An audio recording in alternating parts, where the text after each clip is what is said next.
This is GovExec Daily, where we bring you the federal stories that really matter.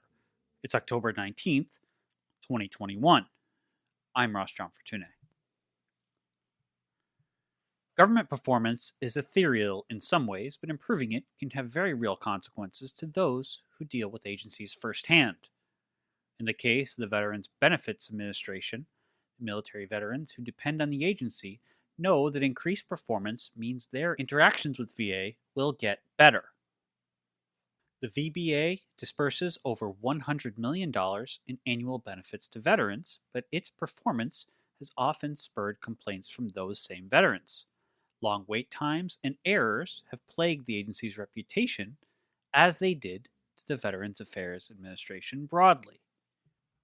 Dr. Paul R. Lawrence was confirmed by the U.S. Senate in April of 2018 against the backdrop of these complaints about VBA. As Undersecretary for Benefits at the VA, he was part of a team that improved performance, implemented proven business practices, and streamlined the bureaucracy facing veterans seeking assistance. As a result, veterans received benefits more quickly and at a lower cost than before. Lawrence writes about his experience as a high-ranking VA official in his new book, Transforming Service to Veterans. After a short break, he will join me to discuss his experience in the job and how government performance and management can be improved across agencies.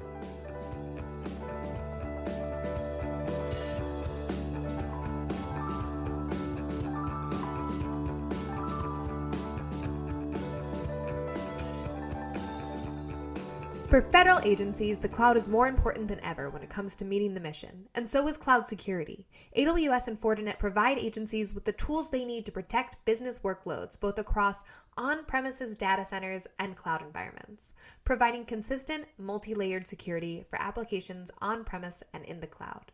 Learn more about how Fortinet and AWS can enhance your agency's cloud use without sacrificing security at Cara.io/FortinetAWS. That's CARAH.io/Fortinet AWS.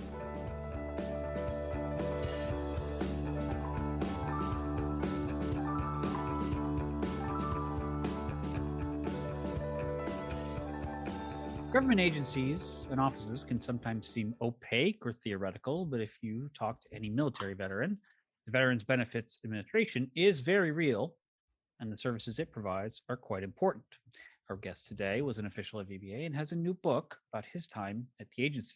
Dr. Paul R. Lawrence served as the Undersecretary of Benefits at the U.S. Department of Veterans Affairs from 2018 to 2021. He's a fellow at the National Academy of Public Administration and a published author on the subject of government management. His latest book is Transforming Service to Veterans. He joins me now to talk about the book and the paths to government transformation. Welcome to the show. Hi, Ross. Great to be with you. So let's jump right into something that I know we talk a lot about on govexec.com, and that's performance. So how did you tackle this issue of managing performance during your time as Undersecretary of Benefits at VA? Well, one of the things veterans care a lot about are about their benefits that they've earned for their service. This is part of the deal. They go into the military, and I'm one of those too. And like all consumers, veterans want their benefits fast and accurate. So that was pretty clear. And veterans aren't very shy about telling you what they expect. So getting in there, I realized that, it would be our best interest, both for veterans as well as the organization, to really get a handle on what veterans expect, really focus on doing it very, very well, and trying to let them know, what we're doing and what's happening, even when you fall coming up short, letting them know what's taking place and how you're going to improve it. So that was pretty much the mantra. It's like, getting veterans their benefits, and that became the metrics, and that's what we used and measured and talked about all the time. You write in the book a lot about sort of bringing business practices to this job. Was that part of that strategy when it came to managing performance? Absolutely, because one of the things I was concerned about was, a lot of government agencies are really special. There's not something else going on much like it elsewhere. But at the Veterans Benefits Administration, it's essentially a large financial organization in the government, right? Paying out insurance claims, if you will, processing student loans, if you will. There's a lot of private sector analogies. So I felt it wasn't so much about inventing great new things as simply borrowing or leveraging best practices and applying them, at the Veterans Benefits Administration. It was definitely part of the strategy. And I definitely wanted to use as much existing knowledge as possible to help veterans. So you write about flattening the organization as part of sort of reorg in the job. What did that look like, and how did you go about it? Sure. One of the things I was concerned about, and I've been concerned about this in all organizations, is there's too many layers and information gets filtered between the people really doing the work in the higher levels. So I observed from afar there was a redundant layer between me and the principal deputy and the organizations or the business lines that ran the benefits. And so I wanted to remove the deputy undersecretary layers between the two because I couldn't figure out, quite frankly, what they did. And I always thought that if the folks running the business lines were really good, I should deal with them directly, and there shouldn't be somebody in between. It wasn't that large a span of control. And I was convinced, having been in the situation, I always wanted to have interaction directly with the boss. I didn't want intermediaries. And so that was what we did. So very early in my tenure, during the late spring and early summer of 2018, eliminated the layer of deputy undersecretaries and then used those to drive a new organization that was something I felt needed more attention, transition and economic development, as well as just send more of the staff to dealing directly with veterans. So you mentioned that you yourself are a veteran serving in the U.S. Army and uh, attaining the rank of captain. How were your interactions with the VA in your time since your service? Well, really quite low. So my service was some time ago. So the VA didn't have a lot of the information you get now in terms of as you transition what your benefits are. I'd completed all my education, so I couldn't use the GI Bill. And I was quite frankly relatively healthy and always had private sector insurance. So I really didn't use it much. In fact, hardly any. I knew of it. I had done some consulting projects with them a long, long time ago. But my perception was it was a sleepy organization that just kind of muddled along. So I was really excited in 2016, and even when joining, when then President Trump put veterans at the center of the administration and really talked about making it better and wanting to improve it so that veterans really were getting great service. So that was something I was happy to sign onto and really glad to participate in. In one chapter of your book, you use sort of examples of situations where you and your team tackled what you call lingering problems at the Veterans Benefits Administration, and you even write about step-by-step sort of approaches to said problems. So what were some of the toughest challenges, and sort of just run down a little. I don't want to give the book away to anyone interested in reading it, obviously. But what were some of the tough challenges, and how did you approach them? Sure. It was just kind of tackling them. And in many places, there were good ideas that just hadn't been dealt with. So it wasn't like I invented them all and anything, just the opposite. But there were things like improper payments when unfortunately veterans passed. No one ever turned off the money, and the veteran's family would have an overpayment, and that would lead to a bad situation. There were folks dealing with relatively mundane work that could have been replaced with technology and had those people get better jobs. So we went and did that. There were call centers that always seemed to be struggling because it just didn't seem to go right. So we went in and figured out why that was and got it done. So it was basically, finally going and fixing the problems that others had preferred not to do, implementing solutions by and large the staff had done, or quite frankly, stopping the nagging problems that really reduce service to veterans. So it was a series of those things, which one and of themselves doesn't matter a whole lot, but a lot of them really did make a difference when combined. The book mentions a lot about culture. Again, it's the kind of thing we talk about a fair amount on govexec.com as far as management and how to deal with leadership at agencies. And culture is a big part of that. So how did you find the culture to be at the Veterans Benefit Administration? How did you approach dealing with it? How did you leave your mark? What was the sort of cultural fit there when you were there? Yeah. So it's funny. It's funny you missed that, Ross, because I was never one of these big culture people. I know it's important, but I never really thought a lot directly about culture change. when I got there, the organization had just done a really good job of getting better.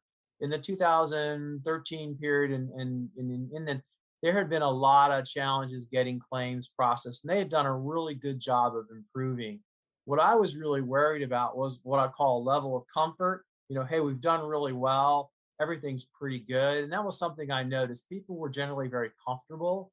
And so I felt things could be better. And that's really what I focused on. So the point you made about performance was really became what I talked about. How good should performance be? How good can it be? So I really wanted to drive performance. I wanted to drive the focus on merit, not on personalities, and really on the ability of the individual leaders to get things done. So I think when I left, that was really the conversation. The culture was much more around performance, and it was very much seen focused on delivering benefits to veterans and really trying to push folks away from being comfortable that everything is just okay. It's okay if things come up short. It's okay if we're not on schedule. It's okay if the project isn't done on time. I really wanted to do away with that and let folks know that we should really be representing veterans. It is reasonable to expect they deserve world-class service for their service, and the Veterans Benefits Administration should be doing that. Certainly, something that would come in the way of that was something that you dealt with when you were in the job. That would be the COVID-19 crisis. How did the pandemic change your approach while you were Undersecretary of Benefits? Well, a lot. A lot of things had been done in person. There are regional offices in every state, 56 of them, Manila, Puerto Rico. A lot of it was being done in person, training in person and the like. All that stops, March 2020. Leaders met in purpose. All that went away. Well, that was easy to replace with technology, but veterans met with the VA in person. They could come into offices. That changed, and a lot of them didn't have access to the kind of tools we now use. So one of the things we had to deal with is some of the changes in the benefits administration. So for example, when you're using the GI Bill, you go to school, you get paid allowance if you're in resident, you're on the campus doing things in person. That changed and you get a different rate. Congress passed a law to make that higher rate continue. How to deal with that. But I quickly figured out I had to get information to veterans. So I started a series of telephone town halls, teletown halls, with all the veterans in different states. Did 110 of these throughout the course of 2020, where I would take calls directly from veterans, provide some information, but answer their questions directly and get them help on the phone if their claim was stuck or they had a question and the like. So estimated I reached about 5.7 million veterans through that period, personally answered about 1,500 questions. Well, took them and then tried to figure out who on the team could help answer them. So it really changed my perspective on customer service, quite frankly. I used to think it was all about, when I first went in there, getting benefits fast and quick. I learned more about the personal experience of the veterans, the need for empathy, understanding how they struggle in a large, complex system. And it's not any one thing, it's just a series of all the things, the laws, the rules, the regulations. Hearing some of that made me better able to go back into the big organization and say, wait a minute, can't we do this better for veterans? So really, there was a lot of learning just on my part, just listening and talking with veterans. So we'll end on this, just sort of lessons learned, which is to say, how can public sector managers, people in similar kind of positions to the one that you were in, what lessons did you learn that can be spread across agencies throughout the federal government? Sure. I guess I'd point to a couple, three. One of them is I was a big believer in accountability. As the head of the organization, it did all come to me at one level, and you might as well embrace that and deal with it. If you don't like, the fear of being accountable because you're going to get scrutiny and criticism, then go deliver really good service and you won't have that. So I'm a big believer in accountability, and I wish there was more of that. I'm a real big believer in transparency. We didn't talk any about it, but I write a lot about this in the book, about the quarterly presentations I would make of results at VBA, talking about what the performance metrics were and how well we did, quite frankly. And when we came up short, what we were going to do to fix it. I think that is really something that I wish others were doing. At the time when I started doing it, I don't think anybody in government had ever done it. I don't think anybody's done it since, but it's something I really, really feel important about. And finally, improving results. I mean, citizens rightly expect, veterans certainly do, that they're going to get their benefits fast and quick. And as the world improves, they expect it to improve. So talking about what you're going to do to improve results and then demonstrating you are, I think is something really, really important. Quite frankly, what's the point of coming to government if you're not going to do those three things? So that's something I really set out to think about and do. And part of what's in the book is actually doing it. I got frustrated, Ross, maybe you did too, from a lot of people come to government and then write a book about what they could have, should have done, but they never did while they were there. Everything I write about in the book, I actually did. Some good, some, didn't turn out some well, but I wanted to talk about it to let people know, you can make a difference. You can make the big machine work better for our citizens, in this case, our veterans. We write, we talk a lot on the show about customer service and that kind of thing, and mission delivery, and your book deals a lot about that. And so, Dr. Lawrence, thanks so much for being on the show with us. Yeah, thank you so much. And if you do tell me when it comes up, I'll put something out on my LinkedIn and do whatever. I don't know if you do much on LinkedIn, but I'm happy to tag you guys, and thank you for that. So Sure, absolutely. Thanks for listening to GovExec Daily. Our show was produced by Adam Butler and hosted by me, Ross John Fortuné. We want to thank Dr. Paul R. Lawrence for joining the program. Our music is the song Signals by Catfish Dancing. Be sure to rate, review, and subscribe on Apple Podcasts or Google Podcasts or wherever you get your podcasts. You can email us any feedback at podcast@govexec.com or hit us up on Twitter @govexec. We'd love to hear from you. Now stay tuned for a message from Fortinet and AWS. Hello and welcome. I'm Juliet Van Wagenen, editor of branded content for Government Executives Studio 2G, and I'm sitting down today with Jonathan Nguyen, Vice President and Global Field CISO for Fortinet. Today, Jonathan is going to share his insights into growing government cloud adoption and how agencies can prioritize cybersecurity in a cloud-first world. Jonathan, thank you for joining me. Thanks, Juliet. Great to be here. Let's get right into it. What is the current cloud landscape and how do you expect it to change in the next few years for government? Yeah, so it certainly has accelerated since the pandemic, and that drove all types of remote working and the need to have more flexible, agile abilities to execute on the mission. And so we did see an expansion in both planned and unplanned migrations to the cloud. And along the way, a lot of those same challenges we saw when we had computing on our prem, on our infrastructure, on our platforms, unfortunately now being replicated in the cloud. So I see it's great, it's delivering on its promise, but there's still a lot of systemic issues we need to address. Absolutely. And so what do agencies need to be thinking about when it comes to cloud security? So absolutely, the fundamental thing right now is it's still about basic security controls, how to manage complexity, also how to deliver on that mission while working with limited resources and staffing. So a lot of the same problems that plagued us in the last 25 years continue to plague us as we shift towards cloud computing. The way agencies need to think about cloud today is that the shared responsibility model as we shift off our own infrastructure to somebody else's, what was said is somebody else's computers. How do we understand what we're responsible for across the infrastructure, the platform, indeed the software? So when prioritizing your cloud security, again, I start with fundamentals and visibility. How do we ensure that we have the same visibility and control, whether it's on our private cloud or somebody else's public cloud? And that's the key. There needs to be a common platform that delivers visibility across domain so you can really understand what's happening. The number one issue in cloud security today is misconfigurations. And that's plagued us since time immemorial. For me, that's like somewhere back in the 1980s, right? And so one of the things we need to ensure is that whatever platform we use, private or public, we can ensure the same configurations and same controls and consistency so we don't fall prey to those simple to intermediate problems that cause so many problems. One notice this, that 80% of all the problems we see in computing and cybersecurity could be mitigated with simple to intermediate controls.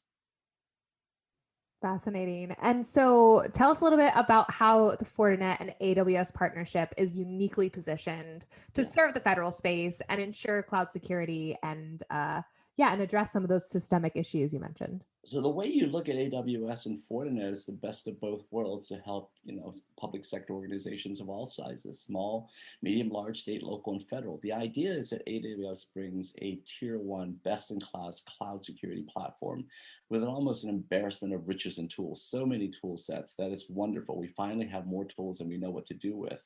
And that's great. They're best in class. What Fortinet brings to the table is not only security tools that are natively integrated on that AWS marketplace, but it has the same look and feel with the Fortinet equipment that's also on-prem, widely distributed throughout the public sector. But Fortinet brings two other things that are unique to this thing, because cloud computing emphasizes the need for better mission outcomes and better user experiences.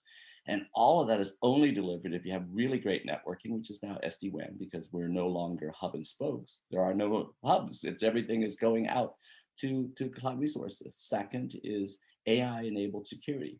And what Fortinet and AWS brings together is the ability to have unified vision and control across your networking, security, and your compute, all three elements working in tandem so that you have optimized performance and responsiveness in those networks and applications for those better mission outcomes and experience. The reason why that's so unique and different is this. If you have SD-WAN that's not integrated with security, you just have optimized bottlenecks on networking and security. And if that's not integrated with a best-in-class cloud platform like AWS, then that's not really optimized. It doesn't take advantage of the inherent capabilities of elasticity and scalability that's so rich in something like AWS. And that's why when you bring Fortinet together with SD-WAN and security fabric and security-driven networking and computing with AWS and the Fortinet security fabric, you really do get that cross edge-to-edge visibility control for those better mission outcomes and those user experiences. All right. Well, that's unfortunately all the time we have for today. Jonathan, thank you so much for joining me. Always a great time, Julia. You take care. Thanks, you too. And thank you to everyone listening to our podcast.